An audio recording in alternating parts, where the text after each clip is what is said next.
Phone tapping కు పాల్పడిన దోషులను కఠినంగా శిక్షించాలన్నారు టీజేఎస్ చీఫ్ ప్రొఫెసర్ కోదండరాం. గత బీఆర్ఎస్ ప్రభుత్వం అధికారాన్ని దుర్వినియోగం చేసిందన్నారు. వ్యక్తి గోప్యతను భంగం కలిగించిందన్నారు. కేసీఆర్ ప్రభుత్వం అధికారాన్ని సమష్టి ప్రయోజనం కోసం కాకుండా వ్యక్తిగత ప్రయోజనం కోసం ఫోన్ ట్యాపింగ్ కు పాల్పడిందన్నారు.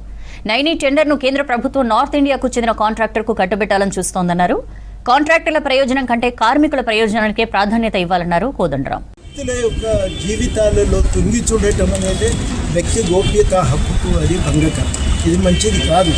ప్రభుత్వము తన అధికారాన్ని సమిష్టి ప్రయోజనాలకే వాడాలి.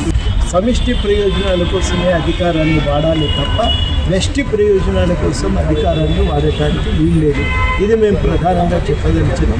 అట్లా అధికార దుర్వినియోగానికి పాల్పడి ఇవాళ ఈ ఉల్టా చోర్లు కుత్వాలకు డాంటే అన్నట్టుగా ఇవాళ వచ్చి తమను నోటీస్ ఇచ్చి అధికారంలో ఉన్నప్పుడు జరిగిన పరిణామాలకు వివరణ అడగటమే తప్పు అన్నట్టుగా మాట్లాడటం చాలా అన్యాయం ఉంది.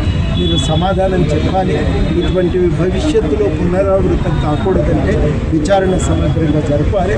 బాధ్యులపైన చర్యలు తీసుకోవాలని నేను ఈ సందర్భంగా డిమాండ్ చేస్తున్నాను. అదేవిధంగా సింగరేణి విషయంలో నైనీ బొగ్గు గనుల ఉదంతం అనేది ఇలా జరుగుతున్న పరిణామాలను చాలా స్పష్టంగా తెలియజెప్తుంది. దీని నుంచి మనకు అర్థమయ్యేది ఏంటంటే సింగరేణి నుంచి ప్రైవేట్ కాంట్రాక్టర్లు లబ్ధి పొందాలని చూస్తున్నారు.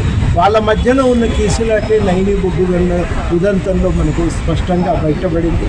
ఇవాళ మళ్ళీ మేము దీన్ని సరి చేస్తామని చెప్పి కేంద్రం బయలుదేరి వాళ్ళు ఇంకో కాంట్రాక్టర్ని తెచ్చే ప్రయత్నం చేస్తున్నారు తప్ప ఉత్తర హిందుస్థానం నుంచి వాళ్ళు కూడా దీంట్లో న్యాయం చేస్తారని అయితే నమ్మకం లేదు.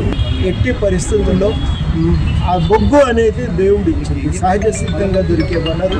ఈ వనరు పైన అధికారం అనేది సంపూర్ణంగా అది ప్రజలకే దక్కాలి. అందుకని మొట్టమొదటి కేంద్ర ప్రభుత్వానికి చిత్తశుద్ధిగా ఉంటే మీరు ఈ బొగ్గు గనుల పైన అధికారాన్ని సింగరేణికి దారాదత్తండి. 2 కాంట్రాక్ట్లను వదిలిపెట్టండి.